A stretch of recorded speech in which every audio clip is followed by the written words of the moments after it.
और आइए अब देखते हैं सुबह 9 बजे की 9 बड़ी खबर।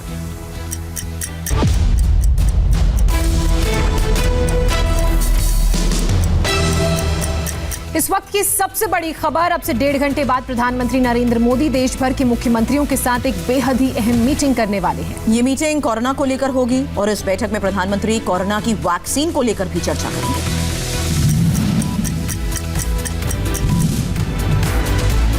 प्रधानमंत्री नरेंद्र मोदी आज देश के सभी मुख्यमंत्रियों और केंद्र शासित प्रदेश के राज्यपालों के साथ वर्चुअल मीटिंग करेंगे।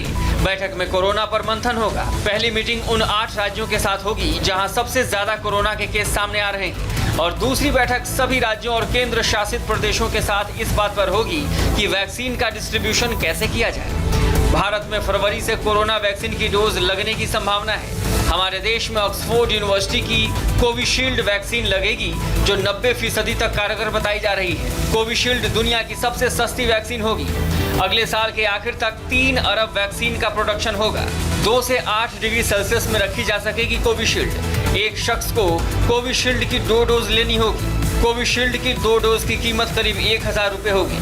ये वैक्सीन सबसे पहले हेल्थ वर्कर्स, पेशेंट्स और बुजुर्गों को दी जाएगी और आम लोगों को ये मार्च या अप्रैल तक मुहैया हो जाएगी। इस वैक्सीन का भारत में production serum institute of India कर रहा है।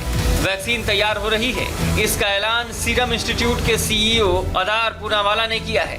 कोलैबोरेशन सीरम इंस्टीट्यूट के साथ है और सीरम इंस्टीट्यूट में बहुत बड़ी क्षमता है कि वैक्सीन के काफ़ी सारे डोजेस बनाने की, लाखों में करोड़ों में। तो ये एक अच्छी बात है कि सीरम इंस्टीट्यूट उसको तेज़ी से बना के फिर भारतीय जनता के लिए उसे उपलब्ध कराएगा। भारत में बनने वाली कोविशील्ड वैक्सीन तो फरवरी तक मार्केट में आएगी, लेकिन अमेरिकन फार्मा कंपनी फाइजर का दावा है कि वो 11 दिसंबर से ही अपनी वैक्सीन बाजार में उतार देगी। देश में कोरोना के 92 लाख मरीज हो चुके हैं और 1,34,000 से ज्यादा लोगों की जान जा चुकी है। हालात इतने बेकाबू हैं कि दिल्ली में मुंबई तक कई और बड़े फैसले लिए जा रहे हैं। ये फैसले इसलिए लिए गए हैं क्योंकि हर 24 घंटे में लगभग 40,000 मरीज सामने आ रहे हैं और हर दिन लगभग 500 लोगों की मौत हो रही है। दिल्ली में आज से गली गली मोबाइल टेस्टिंग वैन घूमेगी। कोरोना का बिल्कुल फ्री टेस्ट होगा और खर्च ICMR उठाएगी। उधर मुंबई समेत पूरे महाराष्ट्र के किसी भी शहर में कल से तभी एंट्री मिलेगी जब कोरोना की निगेटिव रिपोर्ट आएगी। कोरोना के कहर से निपटने के लिए मध्य प्रदेश, राजस्थान, गुजरात, हिमाचल प्रदेश जैसे राज्यों के 1 दर्जन से ज्यादा जिलों में नाइट कर्फ्यू लगा दिया गया है। दिल्ली में अब मरीज लैब नहीं जाएगा। लैब को खुद मरीज के पास पहुंचाने का इंतजाम किया गया है। ICMR के साथ मिलकर स्पाइस हेल्थ 1 महीने में 20 मोबाइल वैन तैयार करेगी, जिनसे एक दिन में 60,000 RT-PCR टेस्ट किए जा सकेंगे। इस तरह से एक मोबाइल टेस्टिंग वैन है। अगर आप थोड़ा अंदर जाके देखेंगे तो इस तरह एक वैन को तैयार किया गया है जो पूरी तरीके से मोबाइल है। आप अंदर आएंगे तो आपको पूरा एक सेटअप दिखाई देगा जिसमें सैंपलिंग से लेके टेस्टिंग तक की सारी फैसिलिटी है। मैम, अगर आप बता पाएँ कौन कौन सी मशीन है और क्या कुछ है? जी एब्सोल्युटली। तो ये हमारी RT-PCR मशीन्स है, बायोरैड मशीन्स। एक मशीन में 96 सैंपल्स का बैच जाता है। आप वहाँ से सैंपल लेंगे, within 30 minutes of sample collection आपको लैब में एंट्री मिलेगी। जो एंट्री होती है सैंपल की वो एक्चुअली यहाँ पर होता है, जो बायो सेफ्टी कैबिनेट्स लगे हुए हैं यहाँ पर। आप देखेंगे यहाँ पर एक विंडो है नीचे, यहाँ से सैंपल एंट्री लेता है, इस बायो सेफ्टी कैबिनेट में जाता है। इसके बाद आप देखेंगे हमने पूरा एक HEPA एग्जॉस्ट सिस्टम बनाया हुआ है ताकि अगर ये नेबरहुड में भी हो तो ये वायरस सिस्टम लीक नहीं होगा यहाँ से। दिल्ली में इलाज बेहतर किया जा रहा है तो मुंबई में सावधानी बढ़ाई जा रही है। दिल्ली, राजस्थान, गुजरात, गोवा से हवाई यात्रा कर मुंबई आने वाले लोगों को कोरोना की निगेटिव रिपोर्ट दिखानी होगी। महाराष्ट्र की उद्धव ठाकरे सरकार को लेकर बीजेपी के 2 बड़े नेताओं ने एक बहुत बड़ा दावा किया है। बीजेपी नेताओं का ये बयान मुख्यमंत्री उद्धव ठाकरे की नींद उड़ाने वाला है।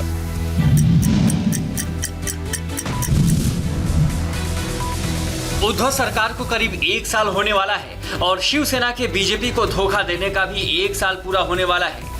बीजेपी उद्धव ठाकरे के धोखे को भूली नहीं है और अब बात सरकार गिराकर बीजेपी सरकार बनाने की हो रही है। इस पर केंद्रीय मंत्री राव साहेब दानवे ने बड़ा बयान दिया है।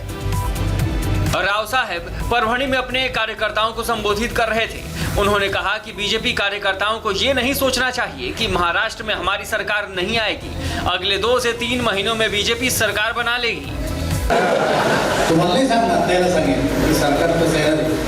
ये मत सोचना कि हमारी सरकार अब नहीं आएगी। सरकार आने वाली है अगले 2-3 महीनों में। ये विधान परिषद का चुनाव हो जाने दो। सरकार कैसे आएगी इसकी तैयारी हो गई है। आपको सिर्फ शिवसेना, एनसीपी, कांग्रेस से ये कहना है। वो पूछे कैसे तो कहो हम इंतजार कर रहे हैं, तुम भी करो। इससे कार्यकर्ताओं में जोश आता है कि हमारी सरकार बनेगी। राव साहब दानवे बीजेपी के ऐसे पहले नेता नहीं हैं जिन्होंने ये बात कही हो। पूर्व मुख्यमंत्री देवेंद्र फडणवीस ने भी साफ संकेत दिए। फडणवीस ने कहा, महाविकास आघाड़ी सरकार गिर जाती है तो उसकी जगह आने वाली सरकार का शपथ ग्रहण समारोह सुबह सुबह नहीं होगा। नाही, म्हणूनच आपण आपल्या काळामध्ये दिवसा वीज देण्याकरता उद्धव ठाकरे कितना भी सपना देख लें, फिर भी उनको मालूम है कि जनता ने उन्हें चुनकर नहीं भेजा। बेईमानी से ये सरकार बनी है। अब जब भी शपथ कार्यक्रम होगा वो सुबह नहीं बल्कि सही समय पर होगा। और महाराष्ट्र में बीजेपी सरकार बदलने की तैयारी कर रही है तो बंगाल में वो चुनाव जीतने की तैयारी में जोर शोर से जुटी है। बीजेपी के मिशन के जवाब में मुख्यमंत्री ममता बनर्जी ने भी अपना चुनावी अभियान तेज कर दिया है। चुनावी मिशन पर निकली ममता बनर्जी 2 दिन के बांकुड़ा दौरे पर हैं। ममता ने देवी पूजा की और एक गांव में रुककर आदिवासियों से बातचीत की। 5 नवंबर को बांकुड़ा दौरे पर गए अमित शाह ने आदिवासी के घर में खाना खाया था। ममता ने बीजेपी की इस डिनर पॉलिटिक्स पर सवाल उठाए। কয়েকদিন আগে আমার মাননীয় হোম মিনিস্টার তিনি এসেছিলেন দেখানোর জন্য, दिखाने के लिए आए थे और खाना बाहर से बना के कोई दलित का घर में जाके उसको कुछ करने नहीं दिया। बाहर से ब्राह्मण ले गया है, बाहर से लोग ले आया।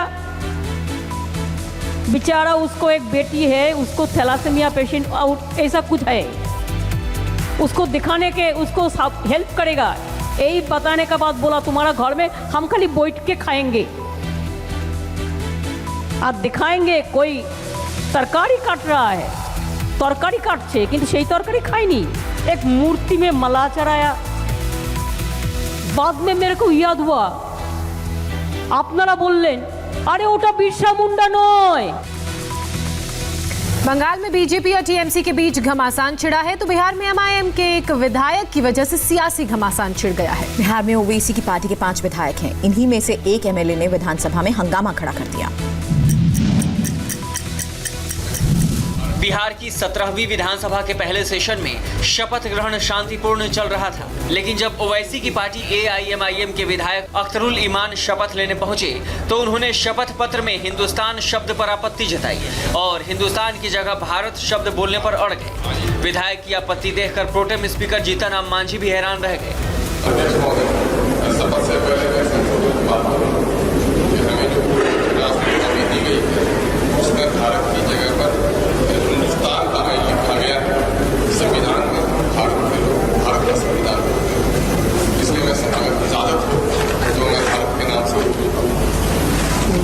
क्या है सचिव महोदय इसमें क्या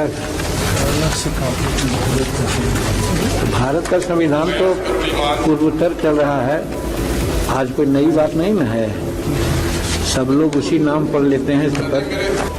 अख्तरुल ईमान अपनी बात पर अड़े रहे और शपथ लेते वक्त उन्होंने हिंदुस्तान की जगह भारत ही पढ़ा। एआईएमआईएम विधायक के इस रुख पर बीजेपी ने आपत्ति जताई और उन्हें पाकिस्तान जाने की सलाह दे डाली। और यूपी में लव जिहाद पर एसआईटी की एक चौंकाने वाली रिपोर्ट सामने आई। इस रिपोर्ट के आने के बाद राज्य सरकार ने लव जिहाद पर कानून बनाने का ऐलान कर दिया है। पिछले दिनों कानपुर में 14 ऐसे मामले सामने आए थे जिसमें हिंदू लड़कियों के माता पिता ने आरोप लगाया था कि दूसरे धर्म के लड़कों ने धोखा देकर उनकी बेटियों को अपने जाल में फंसाया था। इन शिकायतों के बाद एसआईटी बनाई गई। अब एसआईटी ने आईजी रेंज को अपनी रिपोर्ट सौंपी। एसआईटी की जांच में 14 में से 11 मामलों में अपराध पाया गया, जिसके बाद 11 आरोपियों को जेल भेज दिया गया है। 3 मामलों में 3 मुस्लिम लड़कों ने हिंदू नाम रखकर हिंदू लड़कियों को अपने जाल में फंसाया। रिपोर्ट के मुताबिक फतेह खान नाम के लड़के ने अपना नाम आर्यन मल्होत्रा रखा, ओवैस नाम के लड़के ने बाबू नाम रखा और मुख्तार अहमद ने राहुल सिंह नाम रखा। मुंबई के पास ठाणे में एक एमएनएस नेता के मर्डर से हड़कंप मच गया। वारदात का वीडियो भी सामने आ गया है।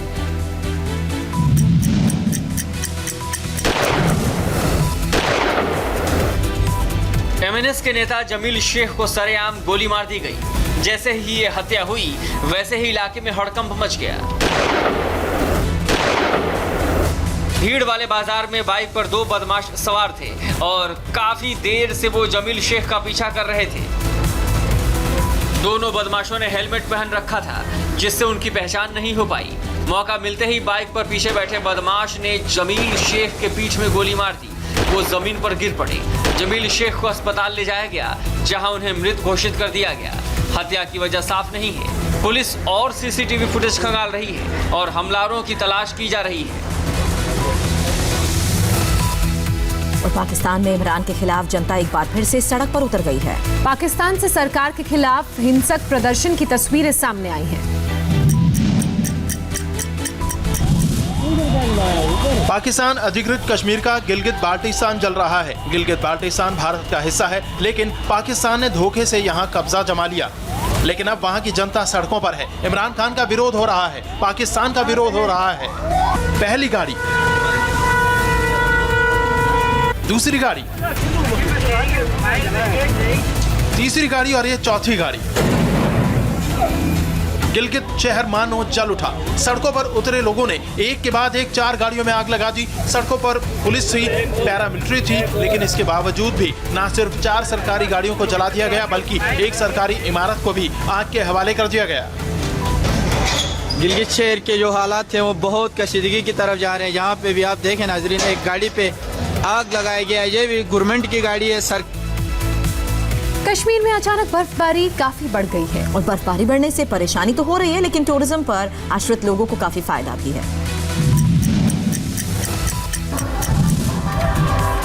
पेड़ों पर बर्फ, सड़कों पर बर्फ, गाड़ियों पर बर्फ, दुकान मकान हर जगह बर्फ ही बर्फ। यह है जन्नत की हकीकत। और हकीकत यह है कि गुलमर्ग का तंगमर्ग बर्फ की सफेद चादर में लिपटकर बेहद हसीन हो गया है। गुलमर्ग में 4 इंच बर्फ गिरी है। तस्वीरें आप देख सकते हैं, लगातार बर्फबारी हो रही है। चारों तरफ से बर्फ की सफेद कालीन बिछी हुई है। देवदार के पेड़ों पर बर्फ जो है वो दिखाई दे रही है। गुलमर्ग का नज़ारा जो है वो खूबसूरत दिखने लगा है और इस खूबसूरती को देखने के लिए देश विदेश से पर्यटक जो है वो कश्मीर का रुख करते हैं, गुलमर्ग का खासकर रुख करते हैं। बर्फ का लुत्फ उठाने के लिए देश के कोने कोने से लोग कश्मीर पहुंच रहे हैं और कश्मीर की खूबसूरती पर फिदा हो रहे हैं। हम तो यहाँ पे आके पागल हो गए गाड़ी से उतरते ही। बहुत अच्छा लग रहा है। And I want to tell everyone out there who are living in Delhi, Mumbai कि आ जाओ कश्मीर में, बहुत सही मौसम हो रहा है। हम फॉरेन जाते हैं ये सब देखने के लिए, लेकिन मैं कहती हूँ कि हमें अपने ही देश की सुंदरता को आगे बढ़ाना चाहिए। गुलमर्ग की तरह पहलगाम में भी भारी बर्फ गिरी है। यहाँ 10 इंच तक बर्फ रिकॉर्ड की गई है। बर्फबारी को देखते हुए मौसम विभाग ने कश्मीर के ऊंचाई वाले इलाकों के लिए ऑरेंज अलर्ट जारी किया है। जल्द लौटेंगे इस ब्रेक के बाद। आगे देखिए पंजाब में ट्रिपल मर्डर और खुदकुशी से कैसे मची सनसनी।